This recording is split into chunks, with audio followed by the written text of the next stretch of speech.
This Mm-hmm. Sony. Okay. Dr. Gibbs? He can't hear you. Oh, okay. We'll try to get. Okay.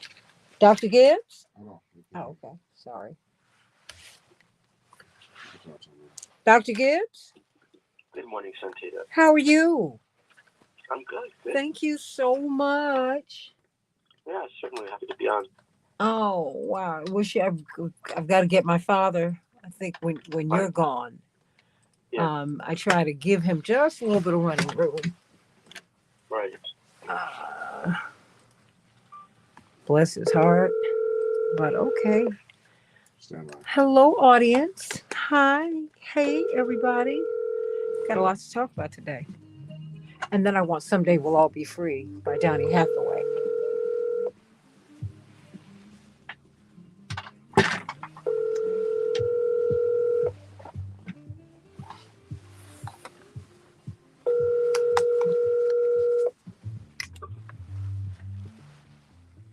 Good morning and welcome to Keep Hope Alive with Reverend Hello, Jesse you Jackson. The views and opinions of this program are not necessarily the views of this station, but strictly of our host and listener. To speak with Reverend Jackson live, call toll free 1-866-594-HOPE. That's 1-866-594-4673. And now, the Reverend Jesse Jackson. 2, 1, 2, 3, 4.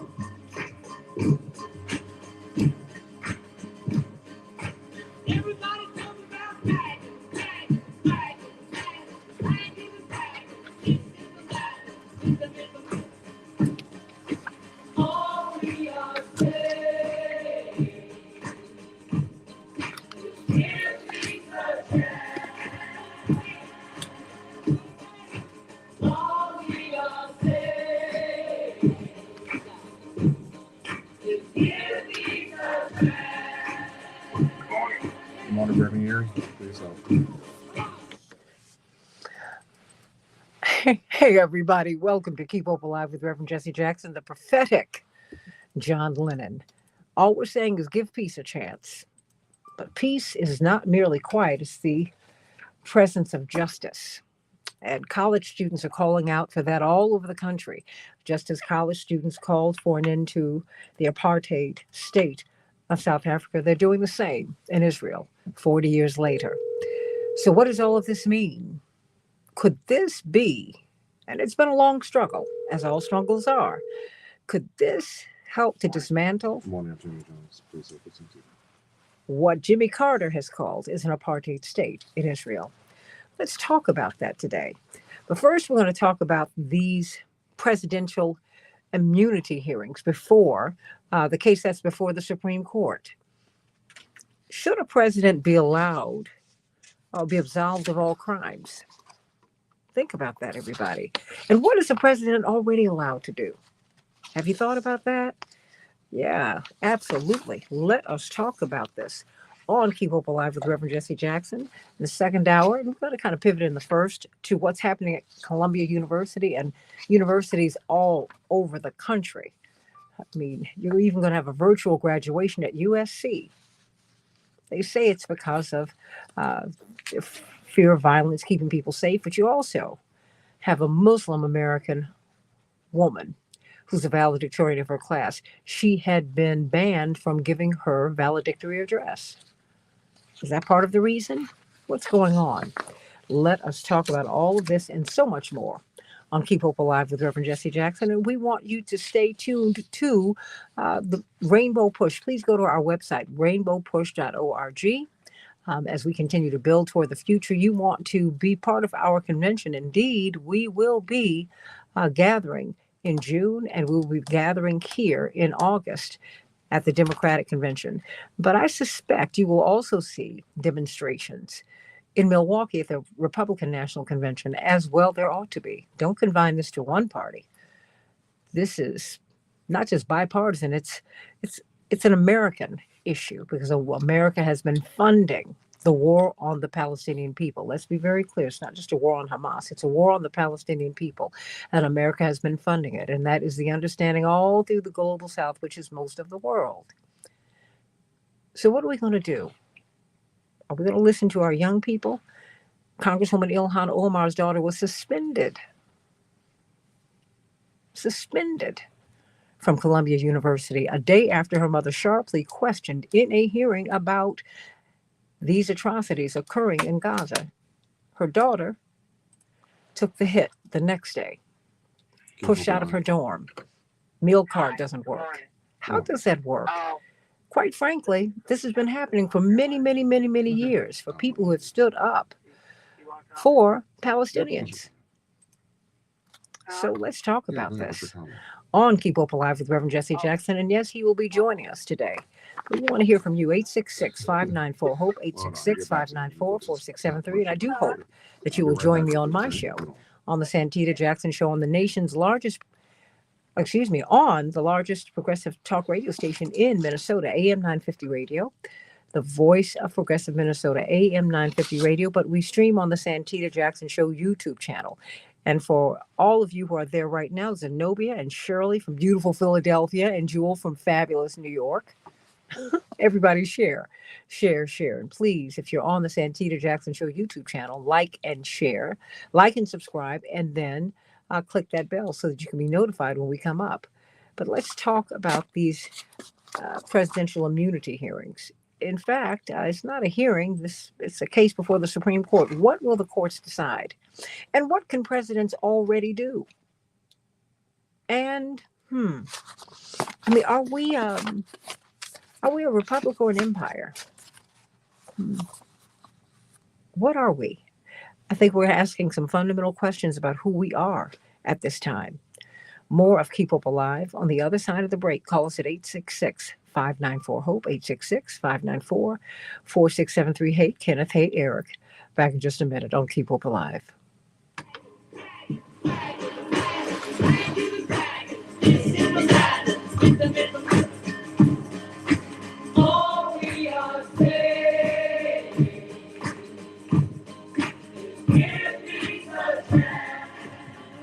Your opinion counts. 1-866-594.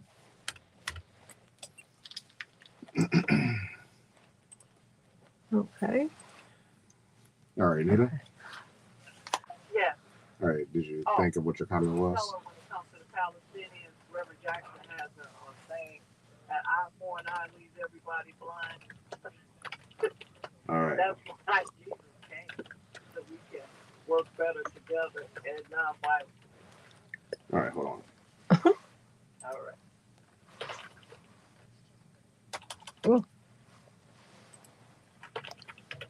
Santita, do you want to say hello to Attorney Gerald Jones, Reverend Leary, and David Gibbs? And who? Dr. Gibbs. Okay, great.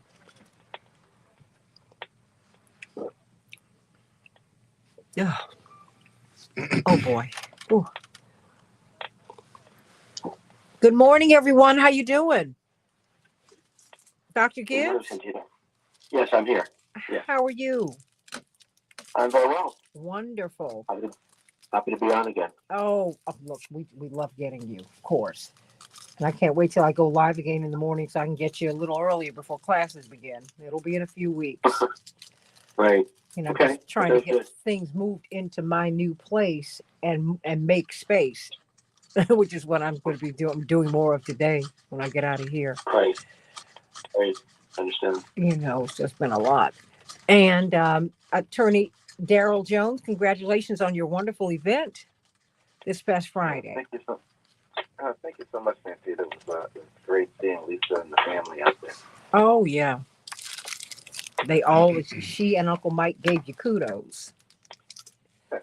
He was very excited about it. Very excited about it. Very excited. And because, of course, people didn't know if he was going to be there, because, of his procedure. But he wouldn't have missed it for the world, particularly for you. It was just great to see him. And he looked so well. Mm-hmm. Oh, thank you. Because he, it really touched him greatly. Really, really did. Reverend Dr. Yeary? Good morning. How are you? I'm well. How are you? Good. I'm doing well, thank you. We're going to talk about this presidential immunity initially. And we can also pivot to the student protests. I'm going to have two Northwestern students in the next hour.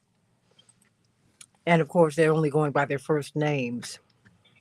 Because these kids, Jonathan Greenblatt is very interesting from the ADL.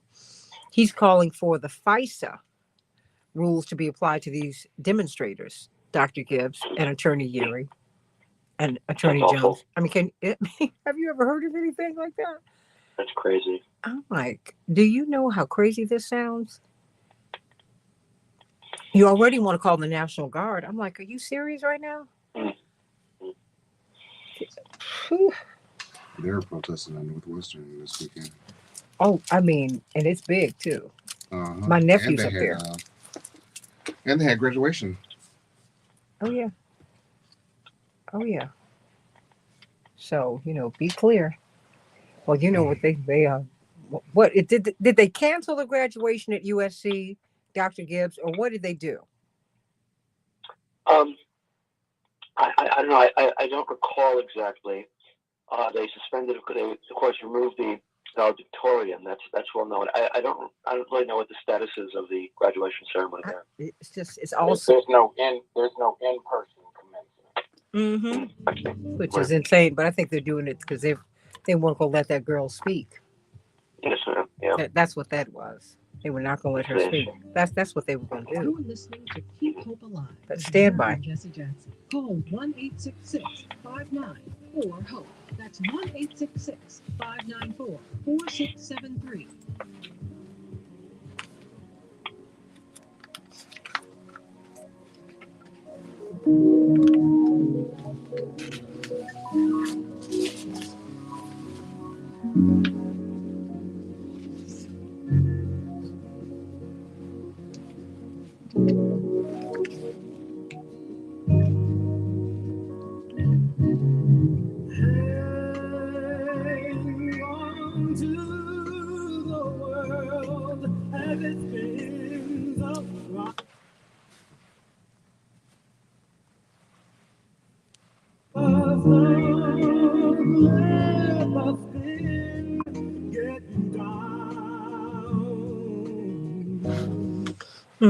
Donny Hathaway got some great prophets singing for us this morning. First, John Lennon, Give Peace a Chance, and Someday We'll All Be Free.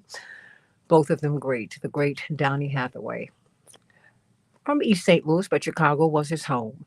I'm Santita Jackson. This is Keep Hope Alive with Reverend Jesse Jackson. I got my wingman, Jeremy Geiger, with me this morning. How you doing, my technical producer and board operator? I am doing excellent this morning. How are you? All right. He just came back from overseas. I'm glad he's back home, safe and sound, and with me. Yes, definitely. So always happy to be here with you. Oh, I love my Jeremy. We've been together a minute. Yeah. A minute, an hour. It's a blessing. I love you, Jeremy. Love you too. Hey, everybody, let's talk about presidential immunity. Before we talk about these protests that have embroiled campuses from coast to coast, just what powers should a president have? I mean, the special counsel for Jack Smith argued before the Supreme Court this week that there could be a sea change if the Supreme Court expands presidential immunity. What is presidential immunity, and what powers does a president, or do any president, will any president have? And what powers should they have? You might even be surprised at what they can already do and what they do. They're the most powerful people on earth. That's the most powerful seat in the world at this time. So call us at 866-594-HOPE, 866-594-4673. Attorney Darrell Jones, chairman of the Transformative Justice Coalition, is with us this morning. Reverend Dr. Todd Yeary, Rainbow Push, a national leadership team, and the senior pastor of the Douglas Memorial Community Church in Baltimore, iconic church. And I don't know how he does it. He's got a tremendous law practice that is growing every single day, has him on the road all the time. And we're going to start with historian Dr. David Gibbs from the University of Arizona. Can't wait to have him in Chicago this summer as you will be debuting your book. And what is the name of your upcoming book?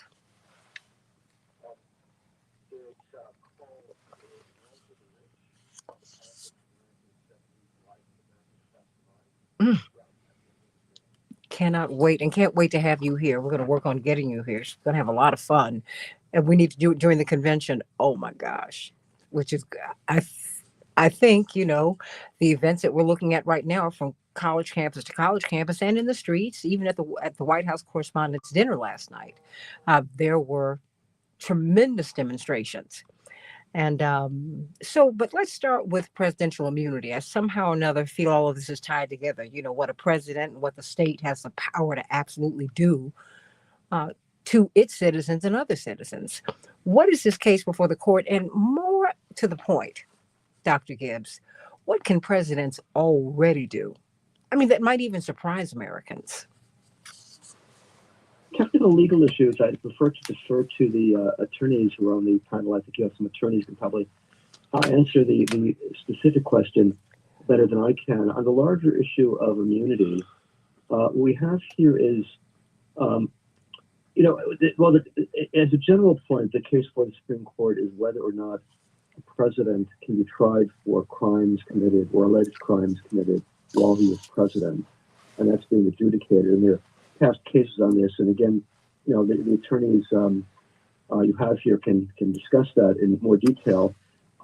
We do have already a very high level of presidential immunity with regard to foreign policy. To a large extent, foreign policy since 1945 has been essentially a legal-free area for presidents. There is international law forbidding aggressive war. The Nuremberg war crimes trials in 1946, in which, of course, the U.S. was a top participant, a key charge against multiple Nazi war criminals was what's called a crime against peace, which is aggressive war with no defensive purpose, such as Germany's invasion of Poland in 1939. That was considered a top crime, and people were, I believe, hanged for that at Nuremberg. The UN Charter forbids aggressive war. The U.S. is a party to the UN Charter. The U.S. has signed on to the UN Charter. And it forbids aggressive war. The United States has again and again and again launched aggressive wars with no authorization from the Security Council. And these are illegal acts. Presidents have always been given a free pass on this. A key case on this from my standpoint politically has been in 1974, Richard Nixon was almost impeached, not quite, but almost impeached and removed from office on the basis of covering up essentially the Watergate break-in, abuse of power and obstruction of justice were the specific charges. He was not charged. They decided not to impeach him on the grounds of the illegal clandestine war in Cambodia without congressional authorization, completely hidden from the public. And the obvious question is, why not? I do think the break-in of the Watergate Hotel was a serious matter, and the cover-up was a serious matter, but surely launching an illegal war in which huge numbers of people are killed, then financed by the taxpayers, as an act of state, this is a much more serious crime than what Nixon was actually charged with. But again, a president gets a free pass on foreign policy. Also, things relating to foreign policy, such as domestic oppression, the oppression of dissent, violence against dissenters, for example, against the Black Panthers. These things the president gets a free pass on these things. The CIA's experiments on people under the MK Ultra plan, illegal experiments on people, massive criminal activity, almost certainly done with presidential authorization or knowledge. It's very hard to believe that President Eisenhower and possibly Kennedy didn't know about these things. But again, that never came up as a legal issue. So I guess what bothers me is the inconsistency here, is we want to go and indict presidents, past presidents and also Donald Trump, which seem to be lesser crimes, while ignoring the far larger crimes that presidents are completely allowed to undertake and are never prosecuted. So that inconsistency has always bothered me. And it's one of the reasons why I find it very difficult to take seriously things like the charges against Trump in New York, basically for having had sex with a porn star. To me, that just seems very trivial compared to other things he did in foreign policy. The sanctions, for example, against Venezuela, which have done so much harm to the people of Venezuela. And it just seems, why focus on trivial crimes when there are much more serious crimes out there? Well, what's your take on this, Reverend Erie?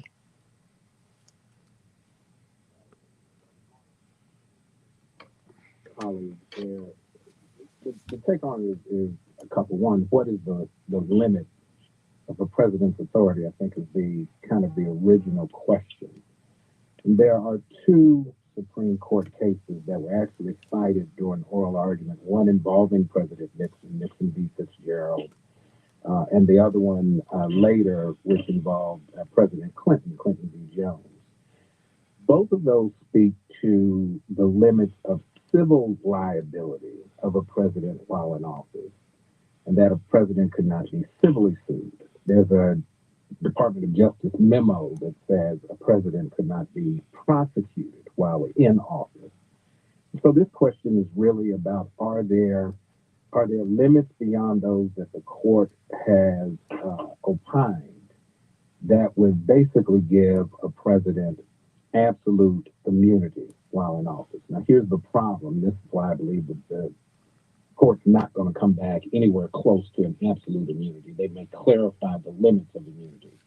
We have three co-equal branches of government. They, by the design of the founders, were intended to keep each other in check.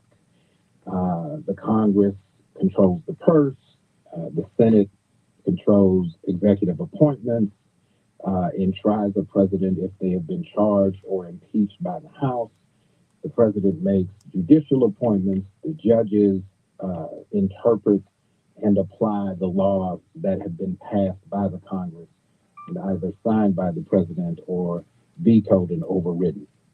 Once you give a president absolute immunity while in office, you no longer have three co-equal branches of government. There is nothing or no one who can check a president's authority if they are absolutely immune. That would mean immune from civil culpability, immune from criminal culpability, immune from the checking of any policies that they might implement. And because the president has two distinct powers that are beyond really the reach of the other two branches. One is control of the military. The other is the domain of international affairs. Then basically what you have is a monarchy. Now, that being the case, and the courts opining the difference in terms of how these things get interpreted, even under international law and ratified treaties. When the treaties are ratified, the ability to be held accountable under the treaties goes to the nation states who agree to be subject to the authority of the treaties. You can sign on to the principle of the treaties. As a matter of fact, the United States does it regularly.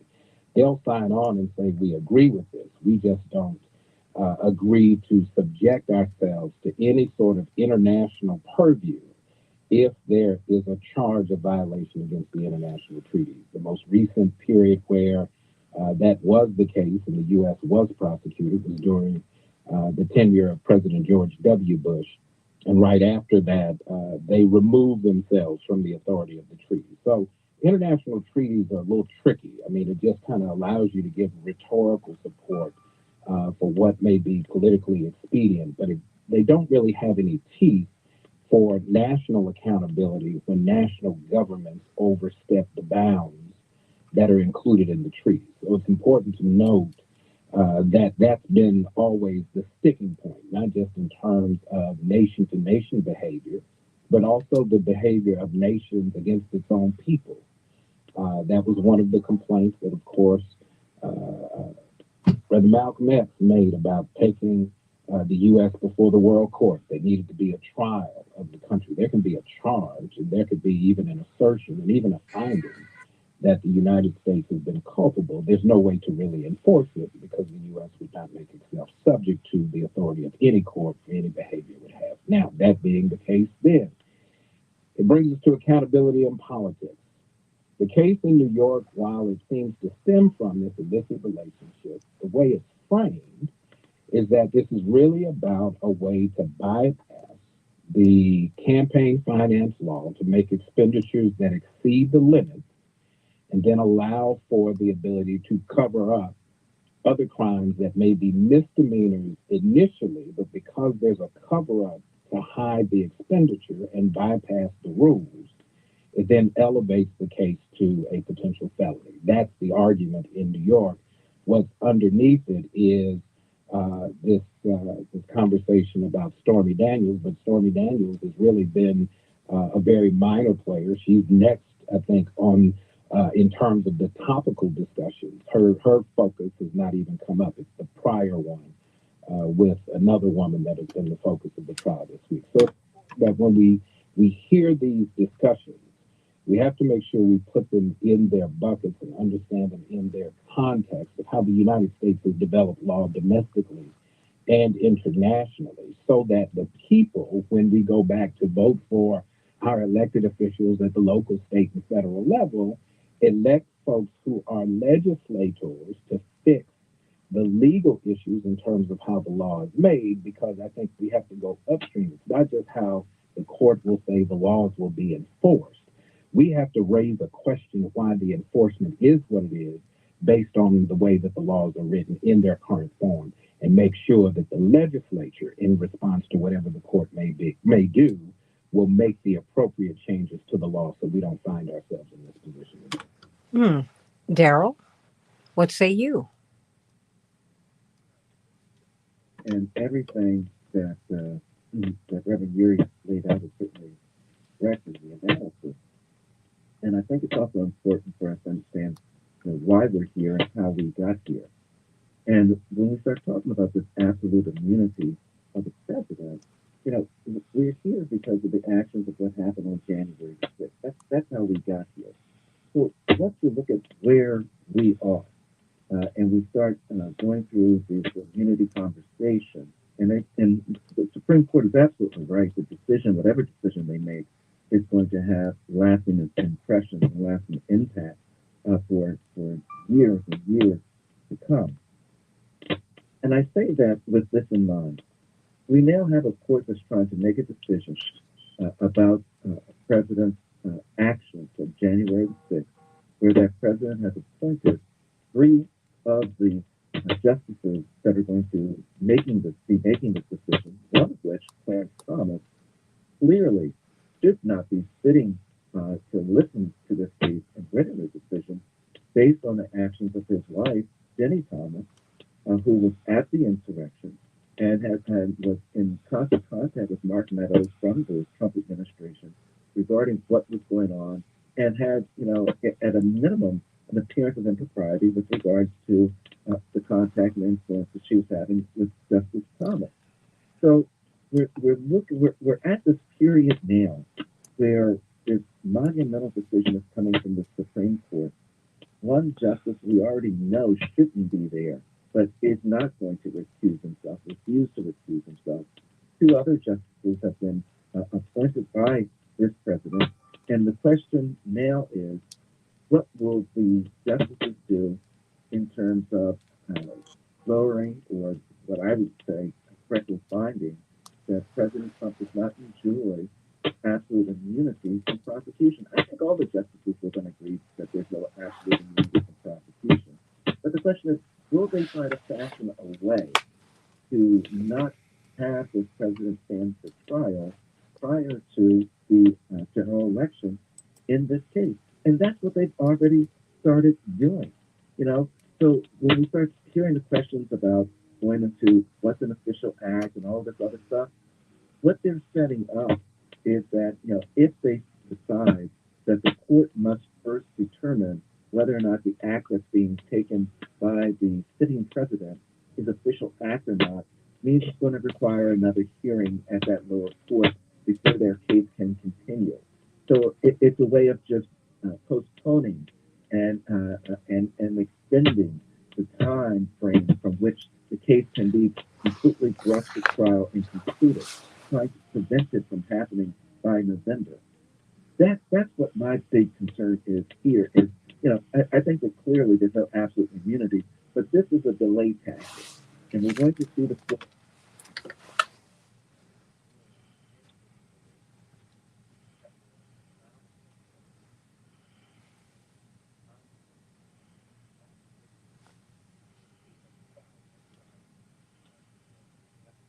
Hmm.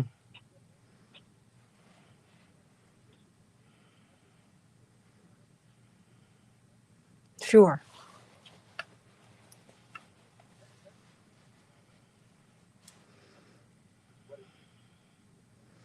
Well, and my concern is what it means beyond this lightning rod named Donald Trump. And before you go, Dr. Gibbs, I want you to speak to the book Double Down, in which John Heilemann and Mark Halperin reported that President Obama said, I'm really good at killing people in 2012 after launching some drone strikes. I mean, who are we? What does that say? Back with more of Keep Hope Alive in just a few minutes.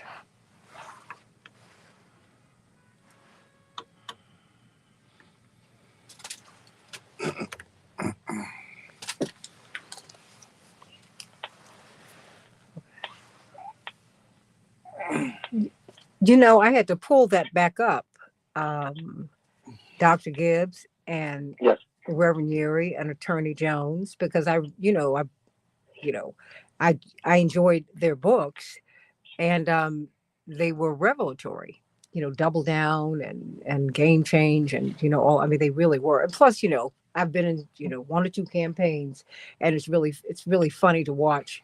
You know, uh, it's interesting and fun to watch. The coverage of a campaign from the inside, because boy, they are a lot. But that having been said, um, it's they can't hear the callers. What's going on? Okay. Can you hear them now? Let me know, Carol and Renee. They didn't hear you because Oh, it was okay, coming but towards the break. okay. So I turned your mic on. Oh, thank you, babe. But I think that we have to ask the question. I know you got to leave, Dr. Gibbs, but just who we are. Because anytime a president, I remember Medea Benjamin was on our show, and she talked about that because she was so appalled. She said, I didn't, you know, to paraphrase her, I didn't sign up for that. I didn't either.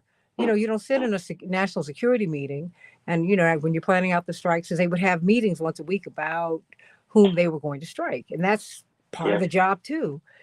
And then he says, almost exults, I'm really good at killing people. I was like, oh, that was reported. It was reported in 2013 in the book, but it happened in reportedly in 2012, and it was heartbreaking. But I know what presidents have done.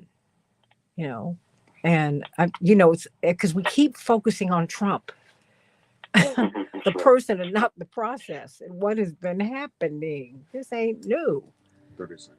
Stand by, please. Okay. Oof. Are you surprised by that? I'm really good at killing people. Oh, you're not surprised. I was like, You're listening had to get my Keep Hope receipts. Alive. I just sent that to you. Jesse Jackson. Call 1-866-594-HOPE. That's 1-866-594-4673. Hey, everybody. Welcome back to Keep Hope Alive with Reverend Jesse Jackson. We've been talking about presidential immunity, and we're also talking about these student protests, these student demonstrations, really. I want you to call us at 866-594-HOPE. We'll be pivoting into that in just a few minutes. We're going to have two Northwestern University students there having a massive protest at Northwestern University just outside of Chicago. But you're having massive protests at NYU, at Columbia University, at more than 200 universities across the country. Let's talk about that. What do these students want? They want something akin to what we fought for when I was a college student in the 80s. They wanted divestment. The BDS movement for Israel has been ardently opposed. You were called anti-Semitic if you called for companies and entities to divest from Israel because of their politics, their internal politics. Well, that was the same thing we called for with South Africa, and It became a growing movement. It was successful. We started getting arrested at the South African embassy in Washington, D.C. Reverend Jesse Jackson ran for president twice on freeing Mandela and ending apartheid in South Africa. It's been a long struggle, but eventually we won. Is that the moment we're in now? Call us at 866-594-HOPE, 866-594-4673. But I was asking you, Dr. Gibbs, in the matter of presidential immunity. I mean, where are we actually? Anytime John Heilemann, and Mark Halperin in their best-selling book, Double Down, reported that in 2012, in a security meeting that they used to have once a week at the White House. I mean, because this is part of the job, is protecting empire. That's what you do. I'm not saying it's right. I'm saying that's the way it works. You decide who's going to get killed that week. Okay. And at one point, according to this book and this press report, saw it in the Washington Post and Slate and in this best-selling book, President Obama said, I'm really good at killing people. I said, whew. So to act as if, I mean, and there are places in the world where George W. Bush cannot go. He's considered to be a war criminal. There are places in the world where Kissinger dare not have gone when he was alive. He was a war criminal, but that's not the way they're portrayed here. But in the global South, you mention their names and eyes roll. And people say, are you serious? Do you know what they did here? So what say you? An excellent one, but in private meetings, Obama, who was a very smooth, eloquent figure publicly, he said incredibly brutal things like, "Yes, I'm really good at killing people." Imagine Obama saying that. Well, he did say that, and he did it as well with no legal authorization. There was no court that decided these people are guilty and deserve the death penalty. It was done by presidential fiat. It does indicate that if you look at American foreign policy since 1945, if you get a sort of chance to peek inside of what really happened in these meetings, as you did in that particular case, what you see is a kind of lawlessness, an extraordinary lawlessness. One looks at the church committee hearings in the CIA in the 70s, one sees things like the assassination of foreign leaders attempted, and in the case of Patrice Lumumba, accomplished. One gets a sense that basically presidents can act as criminals, essentially, in this proper sense of the term criminal. One gets a sense that, Michael Corleone has nothing on these guys. It has always bothered me that somehow or another, when we discuss presidential scandals, including presidential illegality, we do focus on things that matter. I mean, again, the case against Trump in Georgia about election security, that's a serious matter. That's a serious charge. Of course. Okay, charges against Nixon were serious charges. But in my view, they don't come close to the issue of assassinating people overseas, illegally experimenting on people without their permission, things like that. These things completely are exempted from any kind of legal consideration. And that inconsistency has always bothered me greatly. And it makes me, again, as you said, people often roll their eyes in places like, Chile or Brazil if you bring up Henry Kissinger. To some extent, I a little bit roll my eyes when I look at, again, the Alvin Bragg case against Trump in New York, which is, again, mostly comes down to the fact that he had sex with a porn star. It just doesn't seem very substantial considering the sorts of things Trump and many presidents have done, particularly in foreign policy. Oh, and if I may add this, and with his private monies, because this was before he ran for president and after, and what they did with monies inside of the Trump organization. I'm not excusing. I mean, it's not for me to judge. I'm not going to get in someone's. My mother said, "Do not get under my sheets," and I agree with that. I don't believe in that. I'm tired. I think all this foolishness needs to be off the table. Yeah, I'm rolling my eyes on that. But when you talk about killing people, when John Kennedy reportedly said, "Okay, what are we going to do about Patrice Lumumba? Got to help him out," and his security advisor says to him, "Oh, he was they killed him." And we participated, and they said he reportedly buried his head in his hands, and he was like, "What? You did what?" Oh, And again, there's the issue of, I mean, how come there's no judicial oversight of the decision to assassinate Lumumba? I mean, isn't that what's called first-degree murder? Isn't that a crime? mm. Um, anyway, so I mean, that's the context in which I look at the charges against them, even the serious charges, even the ones in Georgia, which are serious. Again, I don't see that as coming anywhere close to assassinating a foreign leader. And so, in that context, I just can't get very exercised about even what Trump did in Georgia in that context. It. I have to be honest with you.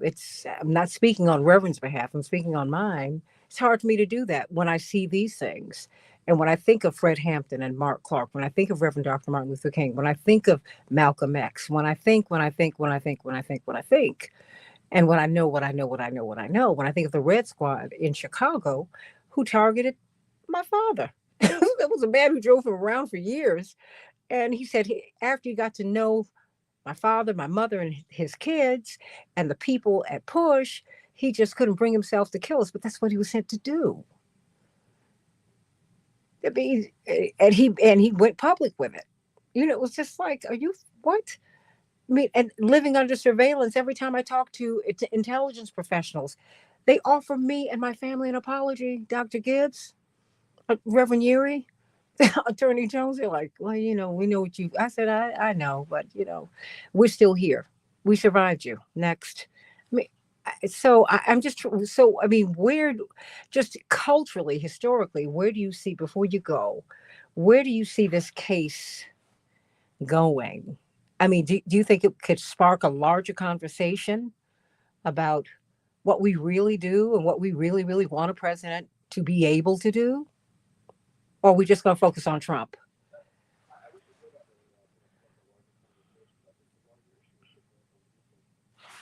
Assassinations, really big time criminal activity by presidents. This is simply going to be swept under the rug once again. I don't really hear much discussion of this right now. About the intelligence services generally, I don't hear much discussion. And, I find that disturbing. But that's not a new thing. This has been swept under the rug pretty regularly since the 70s. The last time we've had a serious conversation of this was the Church Committee in the 70s, and that's it. So unfortunately, I don't see that being brought up. I mean, I think where this is going, I think, is that it's just going to increase the partisan divide in America, the partisan bitterness. There's always going to be the perception, which is going to be at least partly accurate, that Trump is being prosecuted less for anything he specifically did and more for the fact that he won the presidency in 2016 and defeated Hillary Clinton, and he may win again. And there's a political motive to this that cannot be denied. That really does taint the process, and that really is another issue in the phrase, the 800-pound gorilla in the room here, that can't be ignored either. And my sense is that it's a very foolish gambit the Democrats are taking by using this strategy. I don't think it's really hurting Trump, but it does increase the bitterness and yes, the possibility that of violence. If Trump loses, I'm very worried that his supporters will resort to violence. And these kinds of prosecutions, including some of them, like the one again in New York, I see as relatively frivolous.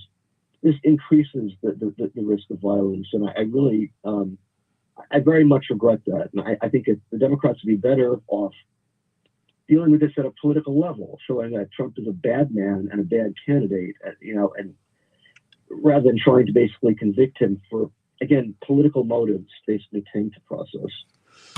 I think that dealing with him politically is enough. That's why I couldn't justify lifting up Liz Cheney. I was like, she voted with Trump's policies 90% of the time. What are you all talking about?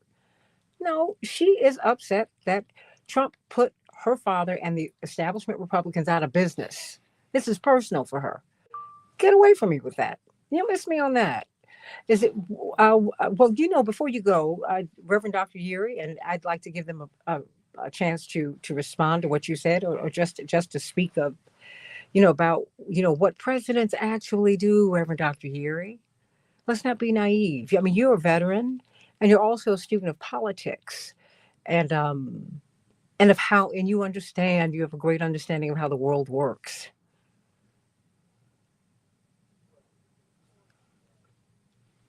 The that the president takes. The presidential oath is that the president will support and defend the Constitution against all enemies, foreign and domestic, and bear true faith and allegiance to the same, taking the obligation freely without any mental reservation. So, the purpose of the presidency is to protect the institution, whatever that means by the view of a particular president. Where it has kind of gotten away is that historically we had held to the notion that only Congress could declare war. Now you can basically take war action without formally declaring war and just kind of advise Congress that you've used drones or other military weapons to be able to impose your will without that check, right? So we're already down this road of co-equal branches because that's not been really reined in. And many times, it doesn't matter whether it's not a matter of one party being anti-war and another one being hawkish. They're both hawkish. It's a matter of degree. It's not a difference in type. And so the military budget gets what the military budget gets because the absolute power that the president has is as commander-in-chief of the armed forces. So when we start looking at these uses of the military-related infrastructure to target certain people, you talked a bit, and we'll talk next hour about how there are calls now to kind of use the FISA law on student protesters on campuses. That's where this thing gets a little murky, but that's also why the Supreme Court in the immunity question has to figure out how you at least put some principles of checks and balances in place, at least even in terms of theory. We haven't really had to practice it, except as Daryl Jones has pointed out, until we got ourselves in this scenario with what's alleged to be a certain pattern of behavior that I guess is more egregious than previous patterns of behavior by other presidents. Maybe not so publicly obvious, but it kind of is what it is. They kind of do what they do. Your question is, do we have an empire? It's always been an empire. It's not intended to be anything that's mattered to all of the people. We, the people, was not an all-inclusive statement when the Constitution was drafted. It wasn't then, it isn't now.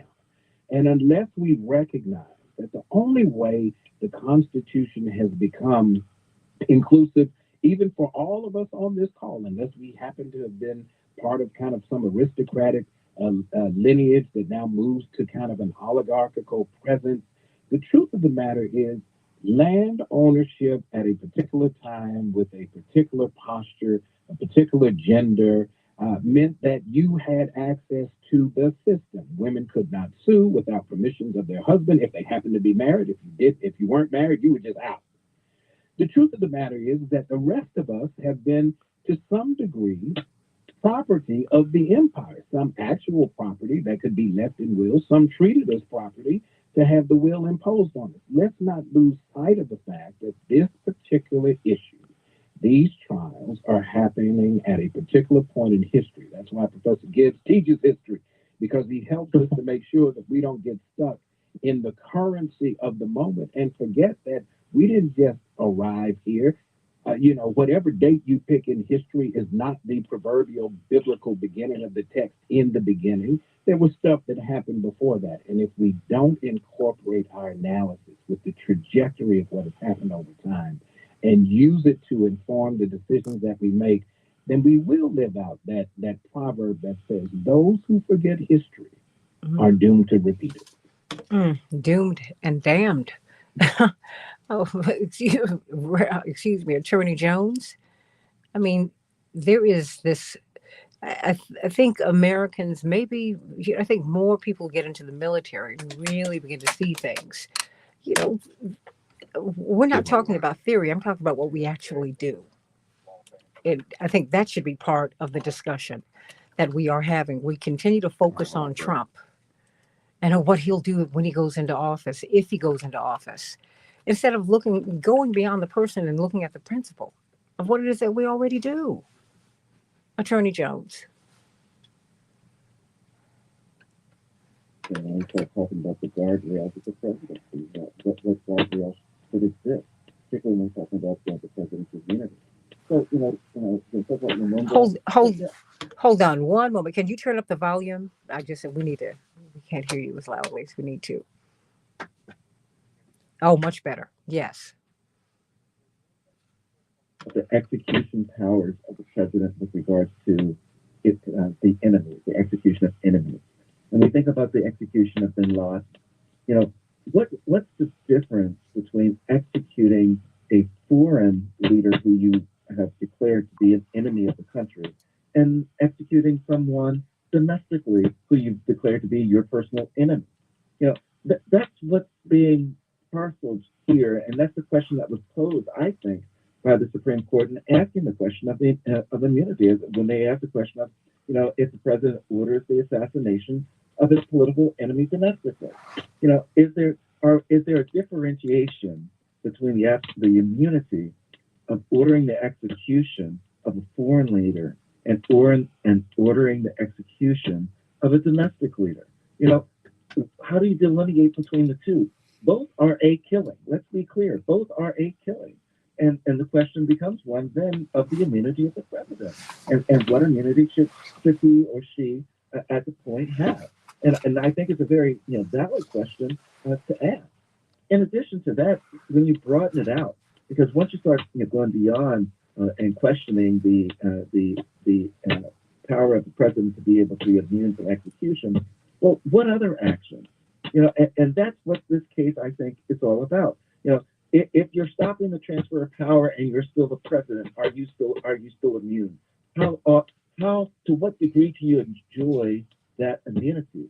And I think that's the essence of the question that's being asked, and one that is going to define for the future of our country what a president's powers are all about. How encompassing are those powers? And I think that's what the Supreme Court is trying to get its hands around in order to put it into this case to make some type of decision to direct our country forward for future presidents that are to come. Well, think about it. It's not, don't just make it about Trump. Oh, no.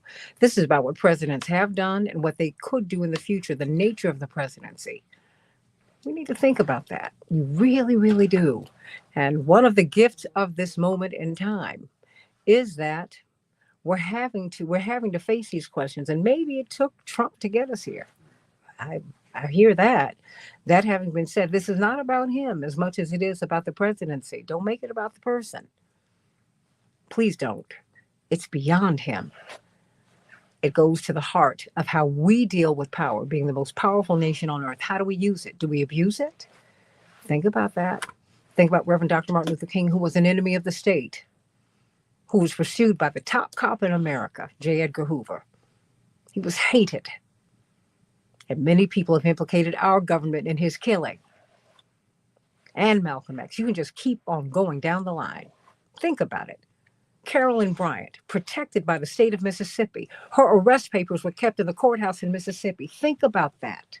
UNC Chapel Hill kept her confession in their archives. Think about that. Think about whom we protect and whom we go after. Think about that. Back with more of Keep Hope Alive with Reverend Jesse Jackson in just a few minutes. Coming up, we'll have closing thoughts from Reverend Jesse Jackson. Dr. Gibbs? He's gone. Oh, okay. You all, thank you so much. We're going to bring these students on in a hot second. Oh, boy. Hey, Renee, you should call in. You do have Fred and Anita on. Oh, okay. Great. I didn't hear the phone ring. Maybe it's because I had my headphones on. Well, you won't. You hear the ringing. Okay. Well, I just hear everything ring. else. I see it. Oh, okay. I just hear everything. I hear the conversation. Mm-hmm. Mm-hmm. You hear if I'm trying to call somebody. Mm-hmm. It's odd. So, let me get that. Reverend Dr. Yeary Yes, ma'am. and Reverend Dr. Attorney Daryl Jones. Howdy. Oh my goodness, I love it, I love it, I love it, I love it. Of course, I'm going to reach out to you all to see if you can join this afternoon. Oh, I cannot wait till I can go live again. Oh my gosh. Oh, this drives me crazy because it just stops up my whole weekend. Oh, let's see. I am still moving my stuff into storage and out of my old place, but I'm almost done. Almost done. It has taken forever. Has it been a 2-month move there, Cynthia? 3. But I lived in my place 15 years. I found pictures 30 years old. And really, one of my sister friends who died 3 years ago, I was lamenting the fact that we really didn't take a lot of pictures. We were just having fun. I almost threw this bag out and I lifted it. It felt a little weighted. And it turns out it was just a trove of photographs. And the only picture I have of Candace and I was in that tranche of photographs. I said, "Oh wow, it's just been." So I mean, I'm glad because I had to slow it down to start looking at some things. You get so frustrated, you're like, "Oh, I'll just throw things out," and I'm not someone who does that. But I've kind of moved into another space where I'm getting rid of things that I don't need, whatever it is. I've never done that. My mother's like, "Oh, before you throw any clothes away, let me see it." My mother is 5 feet nothing. I'm like, I'm 5'7", and we're not the same size anymore. And my mother was never heavy like I am. She's just a little plump and full now. That's all. But I was seriously overweight, super morbidly obese, everybody. And but she's like, "Oh no, hold on." I'm like, my mother's turned bedrooms plural into closets. I said, I can't do that. I got to calm this stuff down.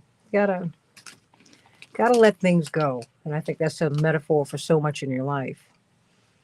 Know what to hold, know what to keep, and know what to release. Know what to release. Oh, baby. But this afternoon I'm going to talk about the United States vetoing the two-state solution and these student protests, demonstrations, which continue to grow. I hope they do not apply these FISA, even though they are taking photographs of the students' IDs. The NYPD are when they come up on the campus. Stand by 15 seconds. So I mean, it's really quite disturbing. But it's a good thing that is happening because we see just how business is conducted. Stand by, everybody. You are out at 58:26. I'm going to give each of you 30 seconds. 2, 1, be live. Next hour, Keep Hope Alive with Reverend Jesse Jackson. We are going to be talking about the student demonstrations all around the country. They're reminiscent of what you saw in the 80s as students. Myself among them, and my brothers Jesse and Johnny, we all went to. We were arrested on behalf of South Africa, trying to end apartheid there. 30 seconds, Reverend Dr. Yeary. What about presidential immunity? You have really under 30. 2 words. Pay attention. Don't get so frustrated that you're not watching how the process plays out and how the facts or whatever are purported to be the facts are analyzed and what the whole thing is going to be, because there's going to be an extension that reaches us. The question is not a matter of if, it's a matter of when. And so if we're not observing, if we're not paying particular attention, there will be a ruling that will come out at the end of the session, probably the last ruling to come down, that will proverbially change reality as we know it. Well, I've got about 15 seconds for you, Attorney Daryl Jones. Let's watch this court. Let's watch what it does, because I tell you, it certainly demonstrates the importance of who our president is and the importance of our vote on who we make the next president for those appointments. Stay right here. Let's talk about these student demonstrations. What do you think about what the students are doing? Back with more of Keep Hope Alive in just a few minutes. Thank you for listening to Keep Hope Alive Hey, with Reverend could Jesse you Jackson. download the For last more few things I sent information you? on upcoming shows and The what? guests, Could you please download visit the our last few website things I at sent you? www.keephopealiveradio.com. I'm sending this stuff all the time. You should read some of the stuff I send you. I sent you about 3 or 4. But okay, well, let's see if Reverend. Let me see if Reverend is up. For he was supposed to come on. 3 or 4, Santita. Well, okay, maybe it's 10.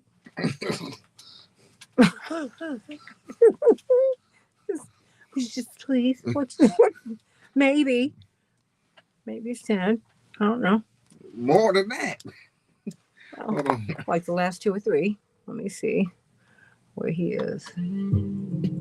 Because we need to get our students up and Professor Lee, because I need him to set the table for this.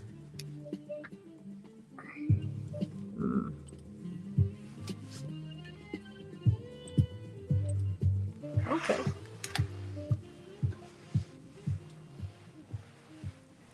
You're not up yet. Oh. Chop.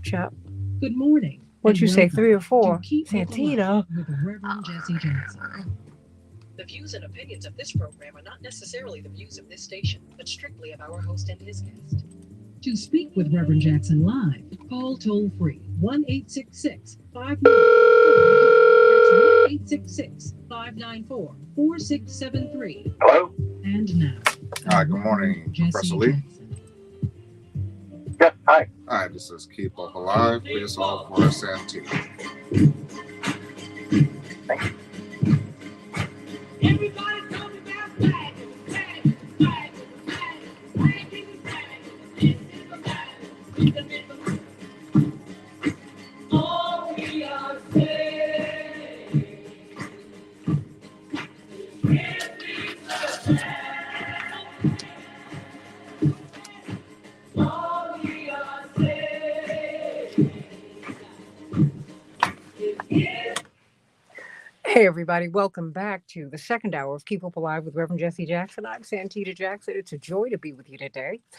We've been talking about presidential immunity, but now let's talk about these demonstrations in support of Palestinian rights. Really, interestingly enough, ironically, as we hear cries of anti-Semitism, this is being driven in large measure by young Jewish activists, young and mature. Something to think about, everybody.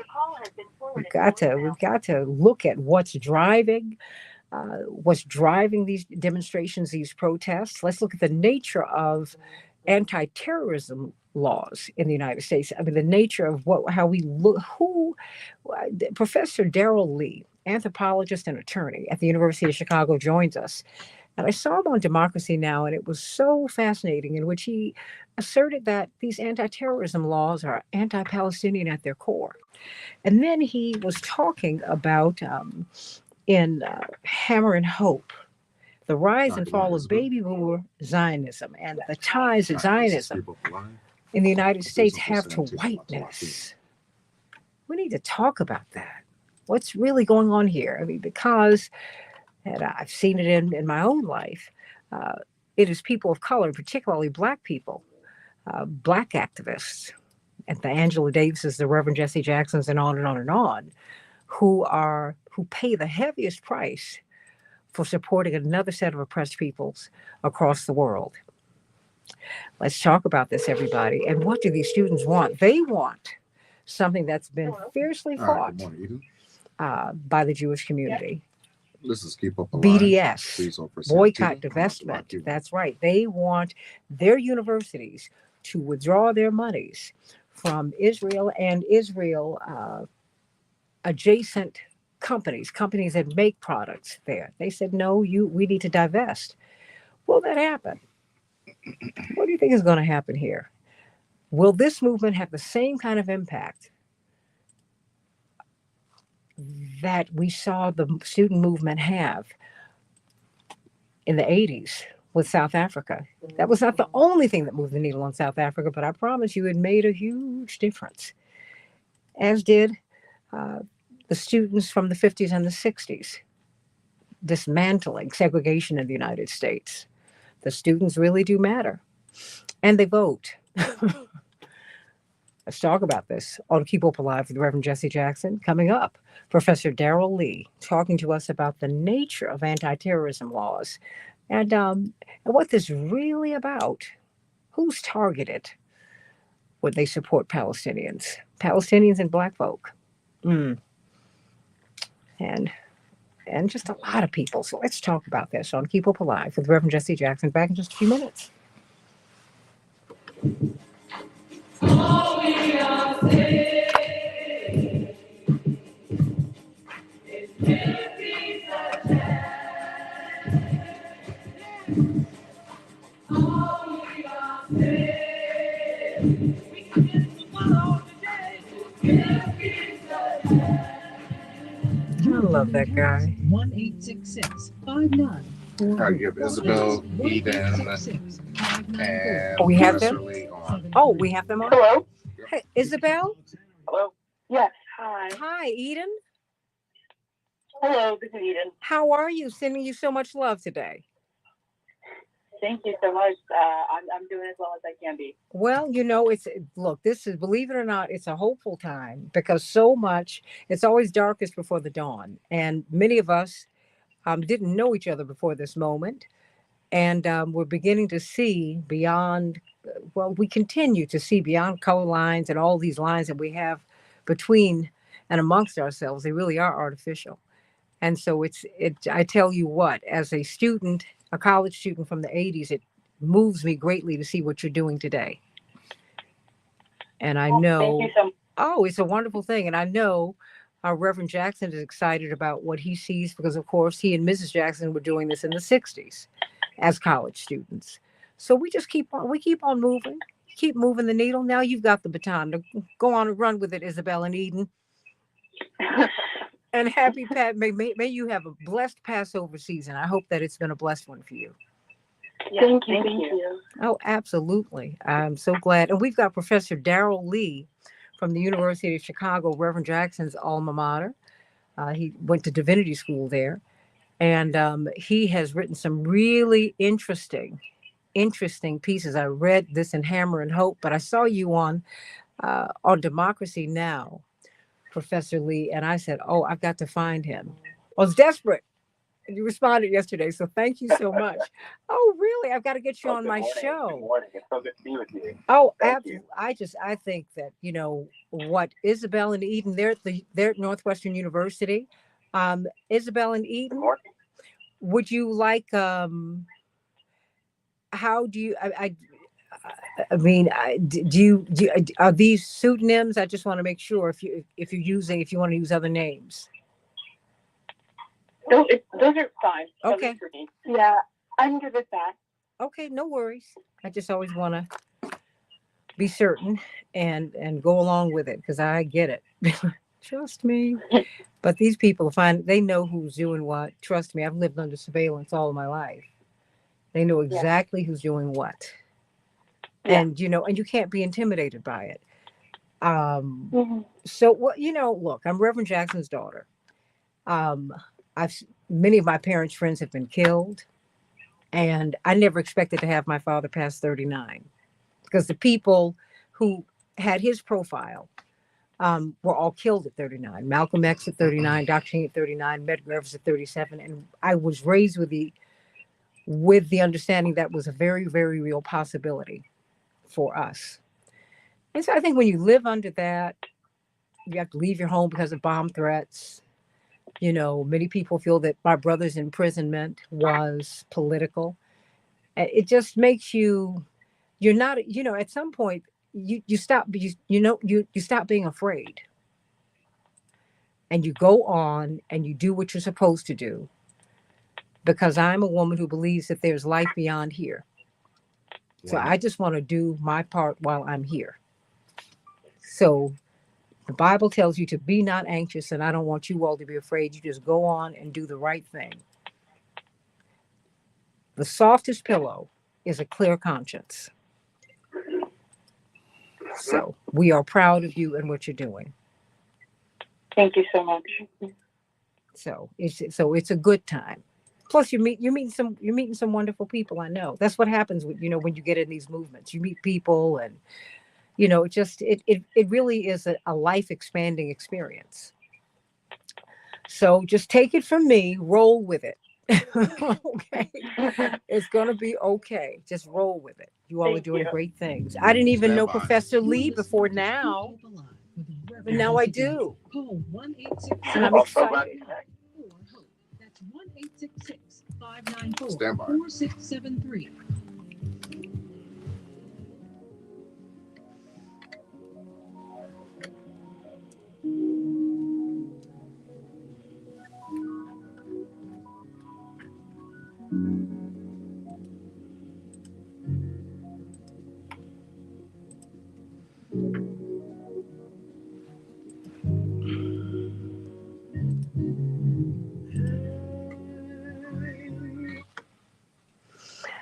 Hey, everybody. Welcome back to Keep Hope Alive with Reverend Jesse Jackson. I'm Santita Jackson. It is a joy to be with you today. Hey, Gregory Sane and Mark and Renee Criswell and Jewel and Soma Zenobia and Louie Chewy and Thalia. How you doing? Sending you all so much love today. James Turner, Shirley Carter from beautiful Philadelphia, Carol Soskin, my sister from another mister out there in L.A., and Kenneth Rush and Velma and Ty, Eric, sending you all so much love today. And thank you for being with us. Please like and share on the Santita Jackson Show YouTube channel. Like and share this show. Like and share, like and share. Please do it right now. Share it with at least one person. We are talking about these student demonstrations of protest. Let's be more precise about this. And they're doing so under the threat of being expelled from school, as happened to Congresswoman Ilhan Omar's daughter this past week, after her mother sharply had a sharp questioning at a hearing uh, about what's happening in Israel and Gaza and the West Bank. The next day, after she sharply questioned these persons in this House hearing, her daughter was not expelled, but suspended from Columbia University, from Barnard, the female component to Columbia. What about that? She was put out of her dorm. Her meal card doesn't work. What does that mean? What does that mean? So let's talk about this, everybody, on Keep Hope Alive with Reverend Jesse Jackson. It's a joy to be with you today as we talk about what's happening in hundreds of colleges and universities all across the country. Our young people are calling for some seismic changes. And so we have got, as we're looking at what's happening at Columbia and NYU and UPenn and HBCUs all over the country, well, things are shaking and quaking here in Chicago. Evanston, of course, is the home of a major protest at Northwestern University, but you're seeing it everywhere. And we've got two Northwestern students. We're so excited to have them with us today. Isabel from Jewish Voice for Peace, and Eden, a PhD candidate there from the Justice for Palestine group. So glad that we're going to have you, and we're going to open up with Professor Darrell Lee, though.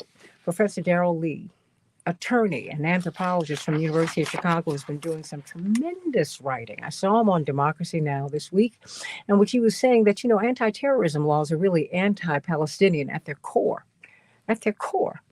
And then he wrote in Hammer and Hope in a tremendous essay about the rise and fall of what the headline says is baby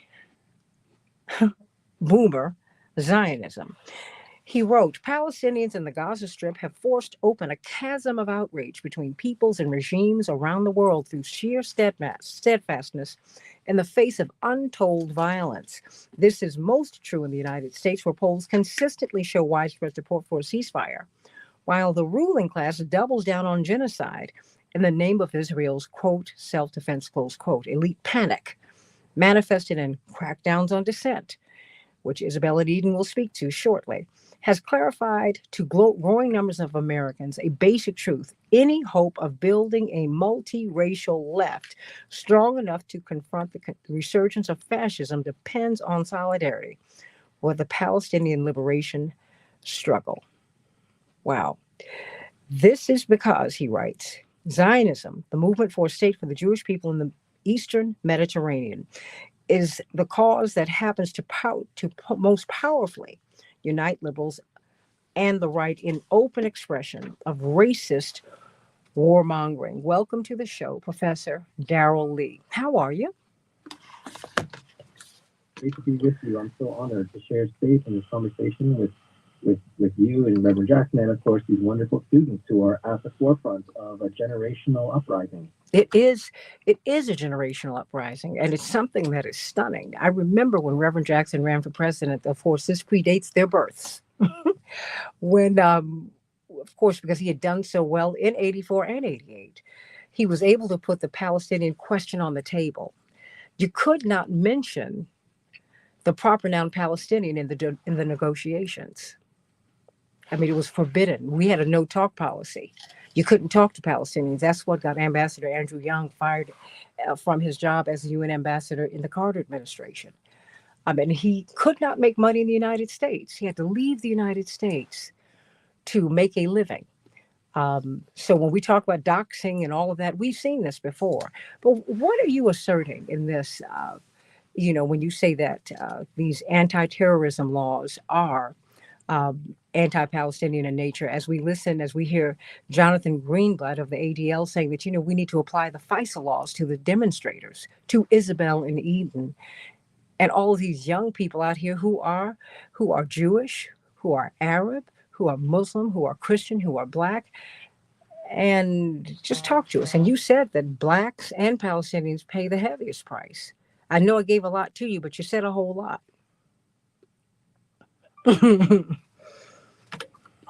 Let me take the first part of this question. So the terrorism smear, I mean, this has been around now for over half a century. And of course, it is one of the most powerful ways to shut down dissent, to shut down critical thought, to intimidate people. And, it's a word that gets thrown around a lot, but it's a word that's backed up by a very significant and repressive set of so-called anti-terrorism laws. And I was involved with some research on this topic, and I want to shout out my collaborators at Palestine Legal and the Center for Constitutional Rights, which are two organizations that have been at the forefront of the struggle. And what we did was we dug into the history of U.S. terrorism law, and we already know, I think everyone knows, that the terrorism label, the terrorism smear, tends to be disproportionately used against Palestinians, Muslims, and Arabs. But what we hadn't quite connected the dots on is that it's not simply that we have terrorism laws that are being applied to the wrong people, but that the terrorism laws themselves were written with the intention, the explicit intention actually, of suppressing any work in support of Palestinian liberation, both abroad and inside the United States. The first time the word terrorism even appears in a federal statute was in 1969 in a law that restricted U.S. humanitarian aid to the United Nations body that helps Palestinian refugees, UNRWA. And it used the word terrorism basically as a synonym for being involved in the Palestinian struggle.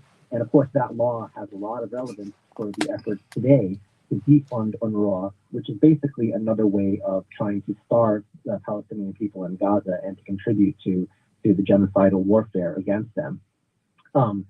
Going ahead, at every major step in the development of terrorism law before 9/11, you see the intention of targeting Palestinians, and you see the role of Zionist organizations in the United States, especially the Anti-Defamation League. So the first and only time Congress has declared a group to be a terrorist organization, any group at all, was the PLO in 1987. In 1990, the word terrorism enters immigration law for the first time as a reason to deport and exclude people from the United States. And in that law, one of the definitions of terrorist activity is being a spokesperson or an official of the PLO. In 1992, the first law that authorized private lawsuits for terrorism, again, very explicitly targeting the PLO. It's not a secret. It was openly talked about on the floors of Congress as they were discussing this legislation. In 2005, the first time there was a blacklist that froze the assets of so-called terrorist organizations. This was done by President Clinton as a way to show support for the Israeli Prime Minister, Yitzhak Rabin. And of course, that list overwhelmingly targeted Palestinian organizations. It was called the list to support the Middle East peace process, right? So in the name of supporting Middle East peace, they were unrolling or rolling out new repressive measures.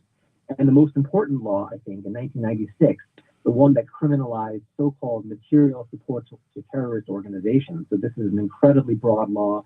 It covers fundraising, it covers a lot of speech acts, it covers potential advocacy.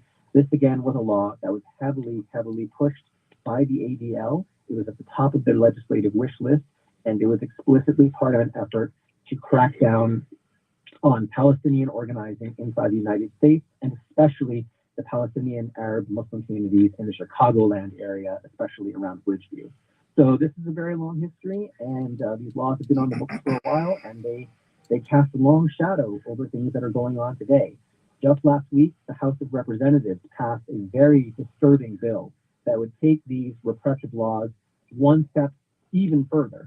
That would basically give the government to declare groups not to be terrorist organizations, because they can already do that, but to declare nonprofits as, quote, terrorist supporting organizations, and to revoke their nonprofit charity status on that basis without any real sort of process, legal way to defend themselves adequately, and so on. So that bill is currently being considered by the Senate, and it's something that we have to keep our eye on and make sure it doesn't come into law, and to remind people that it is just one more chapter in this long history of anti-Palestinian repression. Well, let me bring in these two brave students from Northwestern University, where my nephew is in school, sending you so much love. Noah, mwah. Isabel and Eden, happy Passover to you. May you have a blessed season, both of you. Isabel, Jewish Voice for Peace, and Eden, of course, Justice for Palestine. Let me start with you, Isabel. What is going on at Northwestern? I mean, what is going on at colleges all across the country and universities?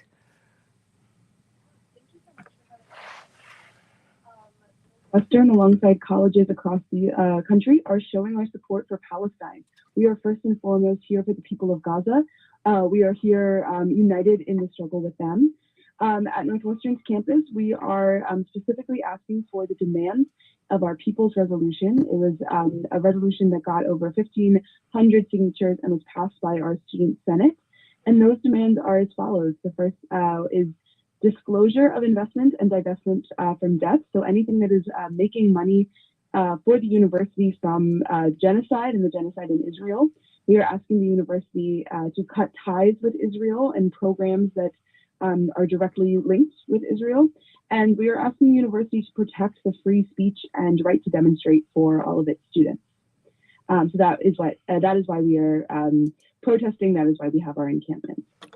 Do you feel that not just Northwestern, but that student dissent or these demonstrations of your opinions, of your thoughts, do you feel that they're being protected, or do you feel that you're being targeted for punishment?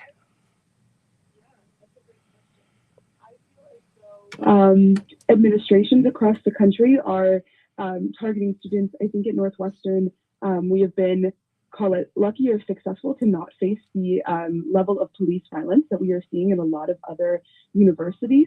But at the same time, our administration has been hesitant to listen to our demands up to this point. And I think it is only due to the incredible number of people that have shown up that they are beginning to listen to us. But in terms of feeling protected, the people I feel protected by are my community. We have seen incredible response from the Chicago community, Chicago activists, from my own professors. The very first day, they created a police barricade, and they have stood so firmly by our side and so firmly protecting us. And I feel so protected by the people that I am with in this encampment, and we are the ones who keep each other safe. Eden, what are you seeing, and what do you see when you, or what do you think when you hear the calls for the National Guard to protect Jewish students, many of whom feel, not most, but many, you have to take a cry of fear seriously from anyone. I mean, because that's just important. Everyone wants and needs to be heard. But there was a call to kill all Arabs. No one's really talking about that. I mean, so what do you make of what is going on right now, and who's being heard and who's being shunned? Calls for National Guards, calls for, militaristic responses to student protesters is unfortunately something we've seen, historically. And so this is something that we knew would likely try to weaponize against us. But I also just want to say that, we have a really, really big contingent of Jewish voices and Jewish people in our encampment, as well as Muslim students and Arab students. And life inside this encampment has really been one about respecting each other's boundaries and prioritizing everyone's safety. So, for example, anytime we see a sign that someone has put up that perhaps doesn't express our own views, we take it down. We also want to, and I just also want to say that I think across the country we've seen that perhaps the biggest perpetrators of anti-Semitism on these encampments are actually, outside agitators. We're seeing Zionists come and, try and, infiltrate these encampments as students and sympathizers with our cause and are putting up signs that are wholly anti-Semitic. And so we're trying our absolute hardest to make sure that we, are securing our perimeter with trained marshals to make sure that when we see that, we're calling it, because we are not people who stand for anti-Semitism, Islamophobia. We are here to center the people of Gaza and Palestine.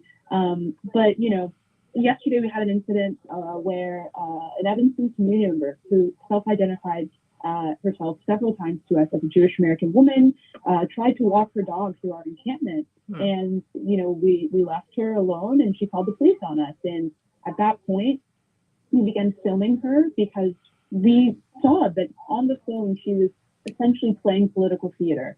She was exacerbating the sounds of threat in her voice. She was screaming on the phone to the police. But the whole time, if you see the video that has since gone viral on Twitter, no one is surrounding her. The woman was free to leave. We constantly told the police on the phone, the woman is free to leave. She is in harm's way. She's not in harm's way. She is here for volition. And the police arrived and they told her she had to leave because there was no imminent threat. And so I just want to emphasize that, everyone in this encampment, all of the community members who have come to join us are really here to prioritize community safety and also to facilitate community learning. We're having so many wonderful expressions of Muslim and Jewish faith. We've had sheikhs come and lead Jummah prayer. We've had seders. I personally feel as if I have learned more about the Jewish faith in the last 4 days of this encampment than in my entire life. I did not grow up around a big Jewish community. So, I know some of the basics about Judaism, but this is the first time in my entire life I have been able to share space with a large, community of Jewish people. And it's been so beautiful. I have learned so much witnessing Shabbat services yesterday, learning more about how justice and peace and, are central to the Jewish faith. And so, to really just wrap up and answering your question, I would say that there are a lot of people who are working to make this encampment seem like it's violent and hateful and racist. But anyone who has spent, even 15 minutes in our encampment would know that this is a safe space, and we wouldn't see so many of our Jewish community members and our Muslim community members coming to support us if they felt like this was a space that was, a breeding ground for anti-Semitism, or a space that genuinely was interested in sowing discord. In under 2 minutes, really in about a minute and a half, Professor Lee, it seems that these charges of racism it goes to the heart of what you were talking about. You know, the racism in the view of Palestinians. It's just, it seems like, that's that is certainly at the core of this, Professor Lee. Racism and the role that it plays in propping up U.S. imperialism, U.S. injustice and oppression throughout the world. And that's why what we're seeing now, I mean, I've been involved with this for over 20 years. I know you've been thinking about this and involved for even longer. I never thought I would see this day. We've always known that many, many people, maybe even the majority of people in this country, understand intuitively how wrong the situation is. But to see that kind of coalesce into active movement, people putting themselves on the line, this is incredible. And it's hard. It's hard to get out there. It's hard to face up to the police. It's hard to face the threat of expulsion or the threat of suspension. But what's not hard, and this is what elected officials need to remember, is it's not hard to stay home on election day. And there will, I think, be very, very significant consequences for how the Democratic Party has essentially been turning on its own base over this issue. Professor Darrell Lee from the University of Chicago, Hammer and Hope. I'm going to tweet this out very shortly. Stay right here. We're talking with Isabel and Eden from Northwestern University. These two brave students, among the thousands who want justice for Palestinians, safety for Israelis, and really both for all of us. Back with more of Keep Hope Alive in just a few minutes. Your opinion counts. 1-866. Professor Lee? Hi, thank you so much. Oh, thank you so much. I got my mother is a texter. And if I could, I'd like to get connect you and Reverend by telephone in the next day or so. I would love that. Sure. I'd be honored. I'd like to do that because I sent him what you wrote, and he thought it was just very powerful. And of course, Isabel and Eden, Reverend Jackson would like to. I'm not letting you all go yet. He would like to express support to the students there. And please, when we get offline, if you could let me know how we can do that. He certainly wants to be supportive of you, let you know that he supports what you're doing. Yeah, thank you so much. We would be, extremely honored to receive his support and yours. And we are all just so grateful for what we're doing and stand with us. So thank you so much. Oh, look, you got it. My nephew's up there at Northwestern. And, my brother Jonathan is in Congress. This is his son. And my brother said, if you think I could not vote for the ceasefire and come home, you are out of your mind. And my nephew looked at him and said, absolutely. If you would not supported that, no, Daddy, you would not have been able to come home. So good for you. So, I mean, it's, I think we just have to be fair. We have to be right. So, I don't know what else to say. Professor Lee, you can stay if you like, but I certainly understand if you have to go. But, we love having you because this is. Oh, well, thank you. I have a 1-year-old I need to tend to. Oh. But please, I would love to stay in touch. You have my number, so let's connect. You're going to do it because I want to get you on my show this week. It's the largest progressive talk radio station in Minnesota and in that part of the country. Oh, I know. Let's figure it out. Okay, I'm going to do that. And my love to your baby. Thank you. Congratulations. And my comrades in Northwestern, all of my respect and solidarity for you guys. 15 seconds. Thank you so much, Professor Lee. Stand by. That's 1-866. Take care. Bye. Cindy, thank you so much.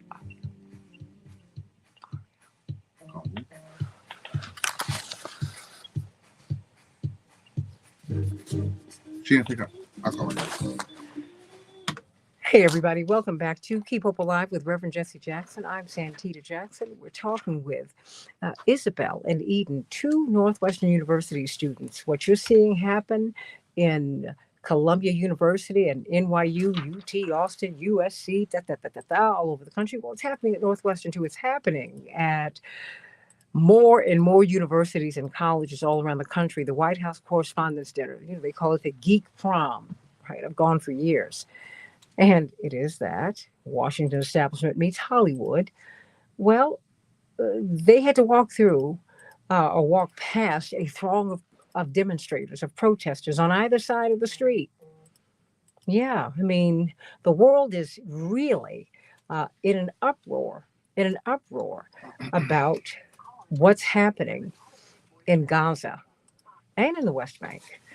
And we see our young people, our children to uh, taking to the streets. They're building encampments. And, back in the 80s, Isabel and Eden, when we were protesting against apartheid in South Africa, you set up encampments. So they were shanty towns. Probably the most prominent one was up at Yale, and it covered the main yard at Yale. It was unbelievable. And they were unmovable. Let me just start with you, Isabel. How did you get into this movement? Because, sometimes we have to go counterculture, I would imagine. Um, because, it seems that, young Jewish people, and so much of this movement is being led by young Jewish people. And many people don't know that you have put yourselves on the front lines. Why? How did you get into this space? Isabel, first you and then you, Eden.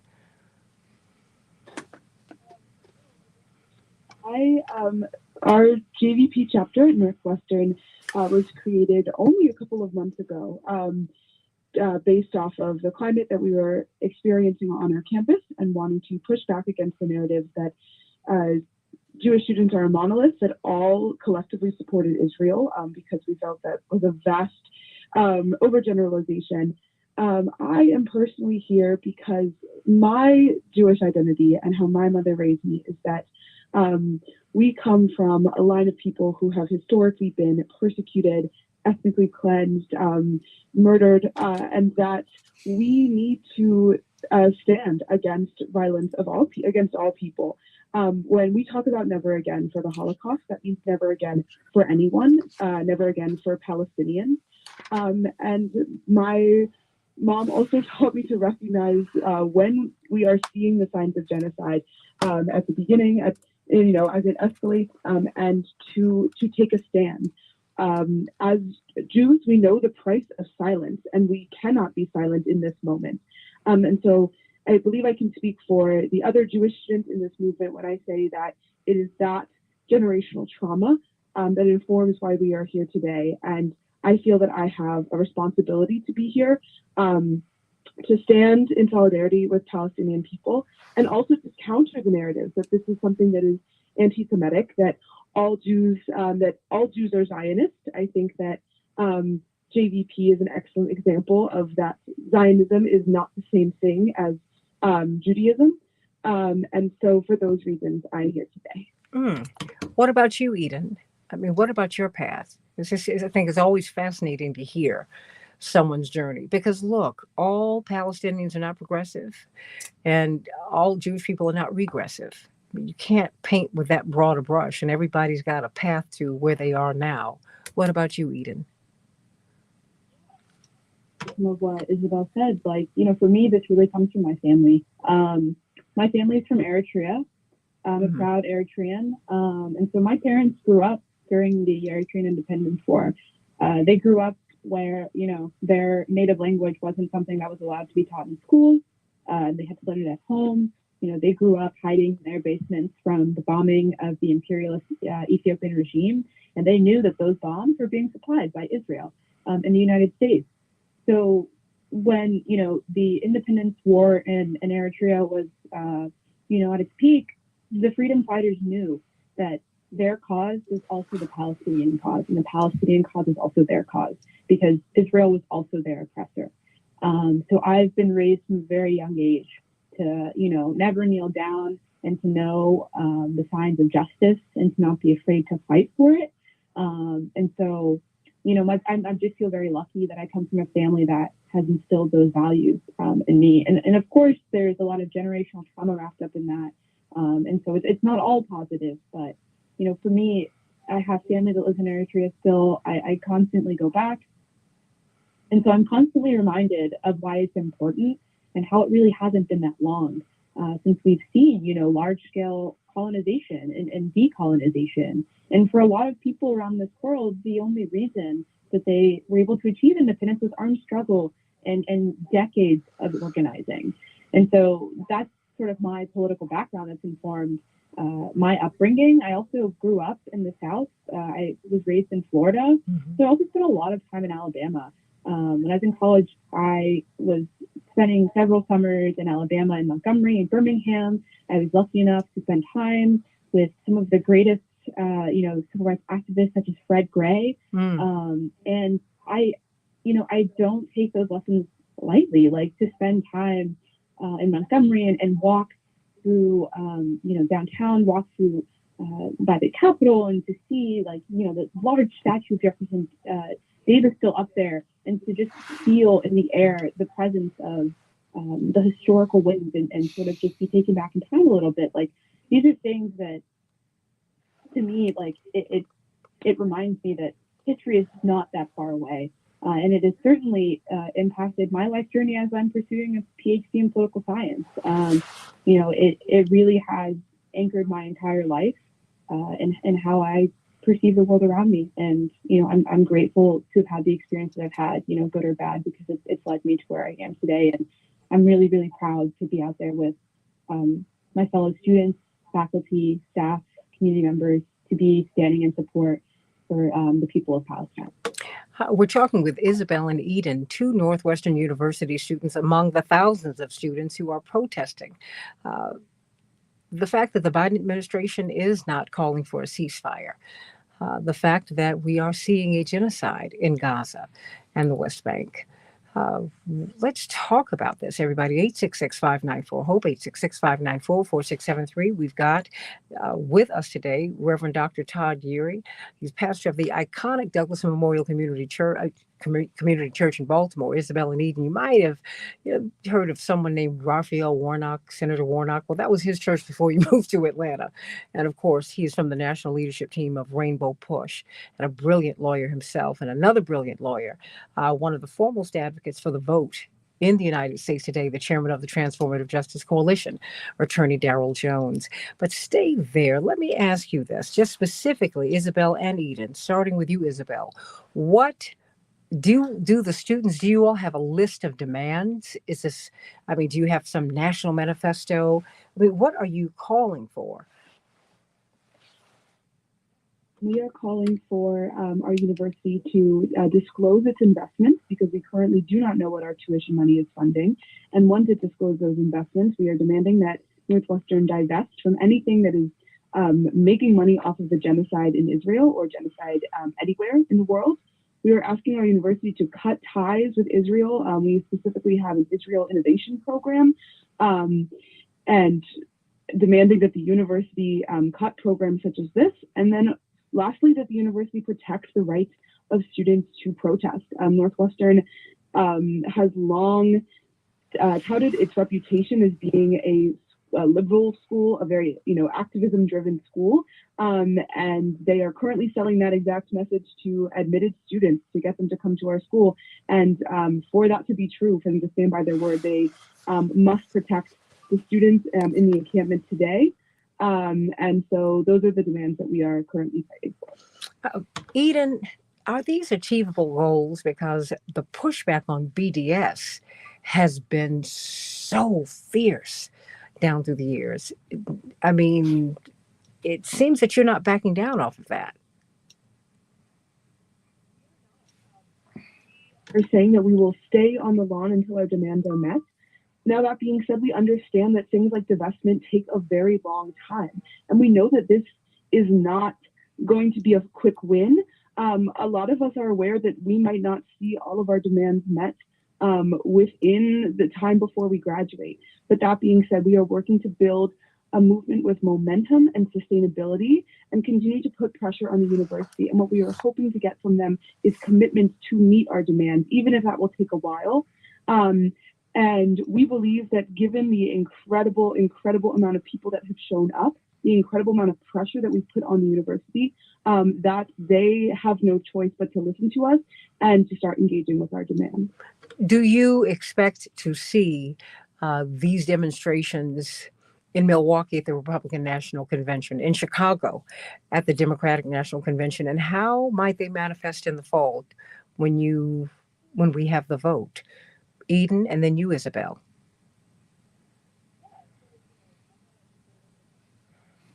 So something I'm thinking about while I'm in this encampment is obviously, like, I've been reading public opinion data since October, and we know that a very, very, very big contingent of Americans now are calling for a ceasefire. It does not matter how you slice the data, whether you look at Jewish Americans, Muslim Americans, Black, white, it doesn't matter. And so, as Professor Lee was saying earlier, I think that this is going to have a huge impact on, national conventions and also the election in November. We're seeing, in mass numbers, young people who are of voting age take to the streets for months now, as it's been 7 months of genocide in Gaza. And now we see these same young people, reclaiming university space and saying, we will not leave. And for these people, especially for first-time voters, this perhaps is going to be the first issue they can, or the first election they can vote in. And if, this is the experiences they're having with their administration, if they're seeing the political messaging coming from the Democratic Party and the repression of making movement for calling for a ceasefire and actively uplifting the voices of Arab and Jewish people in this country who are calling for a ceasefire, then it is very, very clear to me that this might be a single issue election for a lot of people. We have the largest Palestinian diaspora community in Chicago. And I think we're all familiar with what happened in 1968, the last time the Democratic Convention was in Chicago. And I truly believe that this issue that is just as big as, calling for the end to the Vietnam War. And so I really think for a lot of people, we are utterly disgusted with the genocide of Gaza, but we are utterly disgusted with how the Biden administration, the Democratic Party, are not heeding the calls from their constituents. And I think that poses a larger problem for the state of American politics. How will it impact the vote? First you, then your fellow Northwestern. Do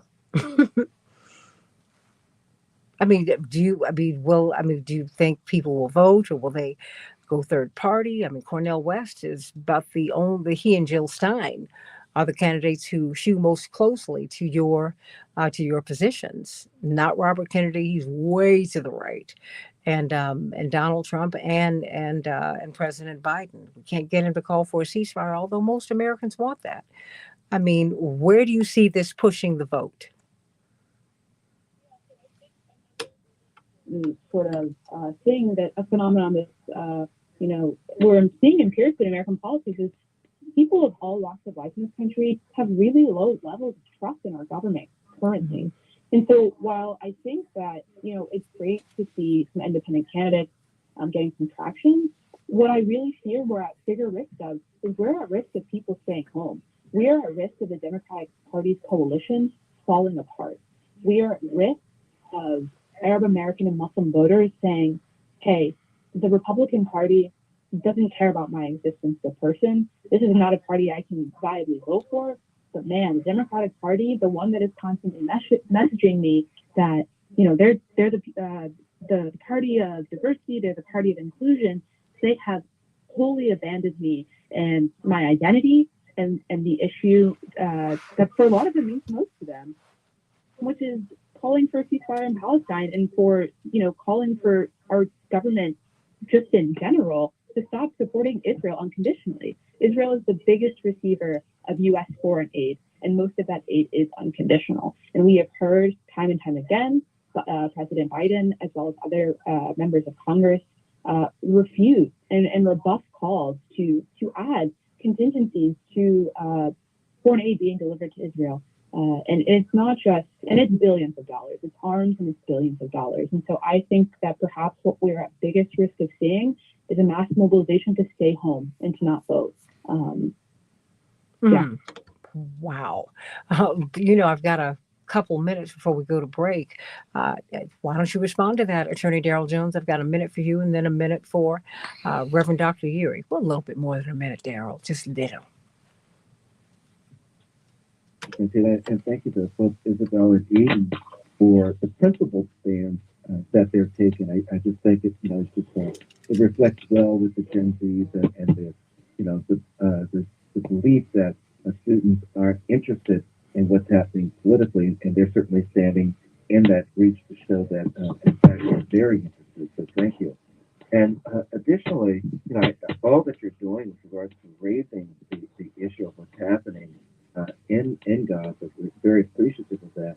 But I would just encourage you, if you have not already, certainly be certain that we continue to register people to vote, so that when there are candidates, members of Congress that you want to support because of their position on issues such as this, that you have those numbers of people ready to go.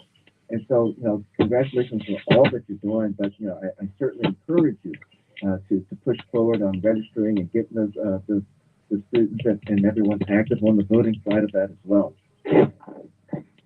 Reverend Dr. Urey? Mom of the university celebrate these two students who are out there critical thinking in color. Reverend Dr. Urey, can you turn up your volume just a little bit more? His mouthpiece. Okay. Please go closer. Okay, well, no, you're driving, but that's okay. Be careful. Continue to do what you're doing. When you look at divestment, look at direct and indirect investment, because sometimes they will hide the ball in terms of who's actually supporting against the interests of the students. But know that the alumni are watching, the alumni are standing with you. We're proud of you. Keep doing what you do. Amen. We've got to get some closing thoughts from Isabel and Eden. Students at Northwestern University, they are among the thousands of American students who are standing up for the Palestinians. They're not standing against Jewish people. In fact, most of these young activists are Jewish themselves. Don't believe that untruth. These young people and mature people are taking a principled stance for justice. For justice. Everyone deserves to live and to live freely. No one deserves to be cleansed and wiped off the face of the earth. That's wrong. No one deserves to have their land taken from them and their resources stolen. That's what's happening over there too. You better follow the money, because while this slaughter is ongoing, British and American companies and Israeli companies are making money off of the vast gas and oil resources off the coast of Gaza. Yeah, that's what this is too. Be clear on that. Of course, please join the movement, rainbowpush.org. Of course, you can catch us on the Word Network worldwide every Saturday at 10 a.m. Central Standard Time. And you can go to rainbowpush.org for more information. The push is on, the push is on. We will be with you at the Democratic Convention, and we're going to be watching what happens at the Republican Convention too. Don't reserve these protests just for the Democratic Convention. It's bipartisan, the betrayal is. We got to do something about it, everybody. More of Keep Hope Alive, some closing thoughts from these tremendous students in just a few minutes.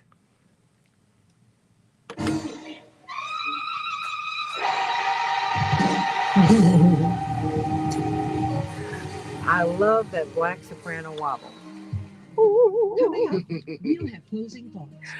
Oh, Isabel and Eden, you all are just, I'm going to give you about a minute to close out, but you're just absolutely, I just am so proud of you. Thank you so much. It's really people like you and your father who led the example for us to be out here. So thank you all so much. Well, don't thank me. I've been following him. Oh no, but everybody's got to do their bit. But anything that we can do to be supportive of you, I'm going to reach out to you to see if anyone has any time at 3, because I'm going to be talking about this. I have to pre-tape my radio show for Minnesota this afternoon, and we're going to be talking about this. with Dr. Steven Zunes, who's over in Europe right now, because, of course, they voted down the two-state solution. We vetoed it. And, but Reverend Dr. Yeary, Yes, ma'am. would you speak to them about these investments and of investments adjacent? Because I think, not that you don't know, but we'd like to share with you as much as we know about how Reverend Jackson has shown us how to boycott. And that's why they started taking out stock in corporations. So as stockholders, as shareholders, you get to go to the meeting so you can question them about their business practices. And so, Reverend Dr. Yeary, you were on the precipice of saying something to Isabel and Eden.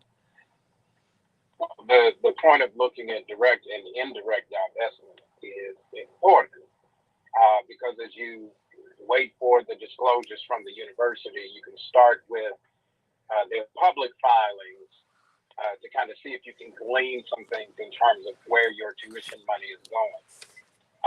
The other part is that if you have to withhold tuition, that's the majority. If you look at the publicly released audit, they will disclose what percentage of the money will come from tuition and fees, which ones come from investment, at least in terms of dollars, to determine where you can place economic pressure. If there were even a disruption of the payment of tuition by a few days of the deadline, it disrupts the amount of interest that the university is able to make on those deposits.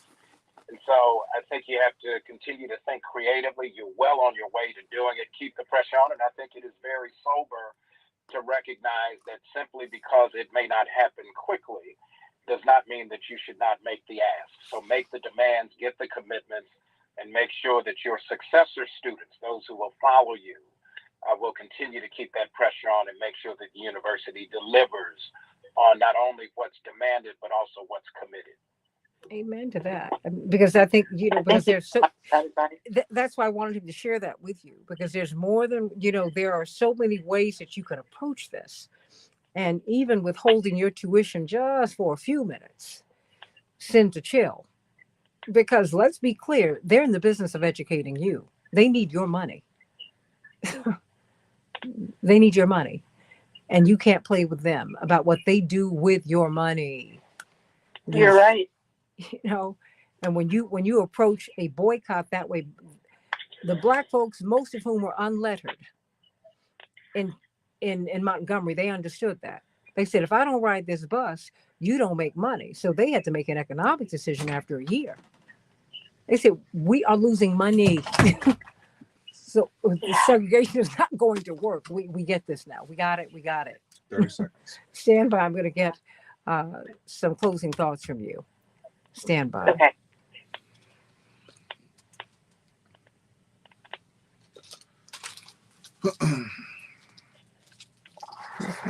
So what's the name left? What you say, huh? What? So there's only Reverend Yeary, Isabel, and Eden on. Okay. It's about they're on. They should be. Are they there? What's been left? What? 5 seconds. Okay. 2, 1, you're live. Oh, these brave students at Northwestern and Columbia and the HBCUs, they are demonstrating, they are protesting, they're standing in solidarity with beleaguered people halfway around the world and people all over the world.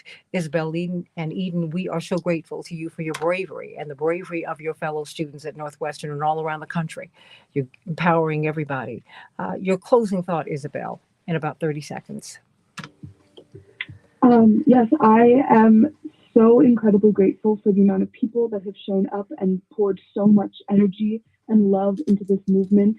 I have met so many wonderful organizers just in the past several days. I have learned more during this encampment than I have perhaps in the rest of my time at Northwestern through our speeches, through our teach-ins, just through the process of organizing. And I have more hope than I have ever had before that we can actually make a difference for the people in Palestine. Amen. And I have to thank Aaron Niederman of If Not Now for finding you beautiful people. Let me show Eden, your closing thought, 30 seconds. Yes. What we have here is massive momentum. The students the community, faculty, staff, we are all capable of holding our university accountable, and we are all, capable of bringing to fruition the better world we dream of. But as people, continue to follow the news on university encampments, I just want to urge, we are not here for the sake of protesting. We are here for the people of Gaza and Palestine. So as you, keep track of what our student movements are doing, please also make sure that you are directing your attention to what the government is doing and what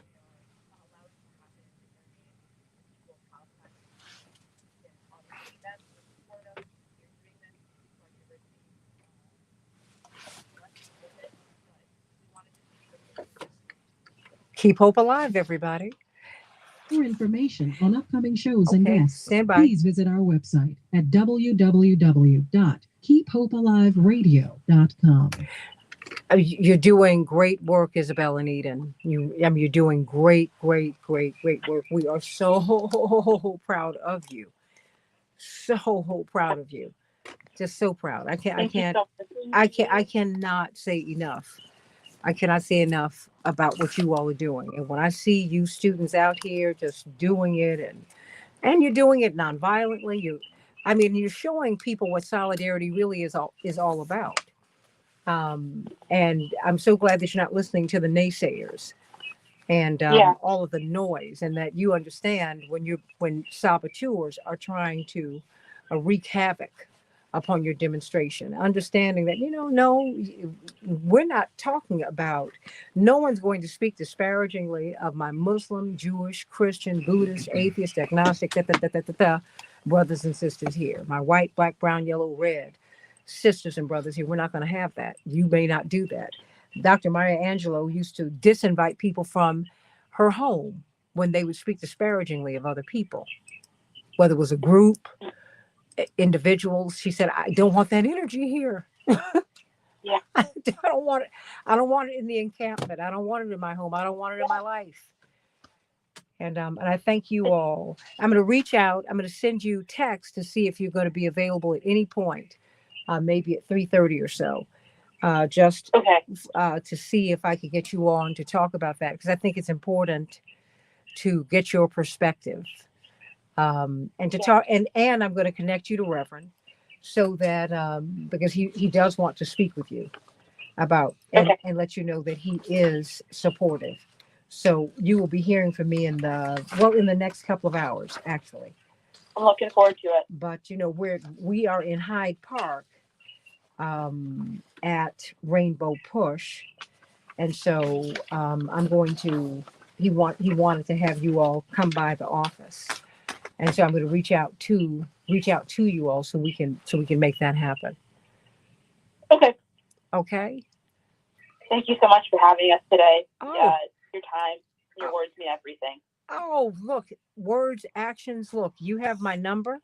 So should you need me, and should you need the support of Rainbow Push, you got it. Just know that you have our support. Yeah. You just need to let us know how we can support you. I think that Reverend at this point in his life wants to share with you the tremendous lessons that he has to share about movements and movement building and sustaining movements, because he's been at it 60 odd years. And it's a lifelong thing. We are trying to dismantle a system. Love you, Effie Rolfe. That is as old as a millennium. So you're not going to wipe out this system in one fell swoop. We got a baton. Daryl Jones and Reverend Dr. Yeary. We got a baton from Reverend in that generation. Reverend got it from Reverend Dr. Martin Luther King, and on and on. And now you've got it. And then you'll pass it on to someone else. You will be a professor one day, and you will have to stand in solidarity with some students, because the struggle will not even be over then. You will have a new Israel. You will have a Palestine. And then you'll have another set of fights. And that's okay, because you have that in South Africa. But we officially dismantled apartheid. Now we've got to dismantle the systemic apartheid that keeps Black people entrenched in poverty there. And here in the United It's just an ongoing struggle, but it's a joyous one. And I thank God that you were selected and you said yes. that you said yes to doing your portion. You're just wonderful, wonderful young people. Thank Really. you so much. Your words are really effective to us. Oh, you do. I'm telling you, you're doing something wonderful. And don't be not dismayed. Whatever betide, God's going to take care of you. God already is. So you're doing the right thing. You're doing the right thing, and protect each other. Protect each We other. keep us safe. Yes, keep doing that. Keep doing that. But I'll be in touch with you maybe in another hour. I'll send you a text Okay. and to see who's available, because I want to get as many people out to you as can, because this is the station where Ilhan Omar, we hear from her on this station, because it's in the heart of her district. Mm-hmm. Okay. Yep. It's the big progressive station in the upper part of the Midwest. So, to get the word out, you want to get the word out. And this, of course, is a nationally syndicated show. So I will send you a link so that you can pass this on to as many people as you can. Okay. Okay? We'll look forward. Thank you so much. Thank you. Now go get something to eat. All right. May God bless you. Thank you, and you too. Thank you. And let me see, who do I have here? Do I have Reverend Dr. Yuri? Nope. Did he go preach? And Yep. Attorney Jones? Attorney Jones was already gone. Oh, okay. All right. That's how I was trying to remember who else was on. Okay. I love you all. We are out, and I have got to, of course, pre-record the show this afternoon for tomorrow. Boom. But Jeremy.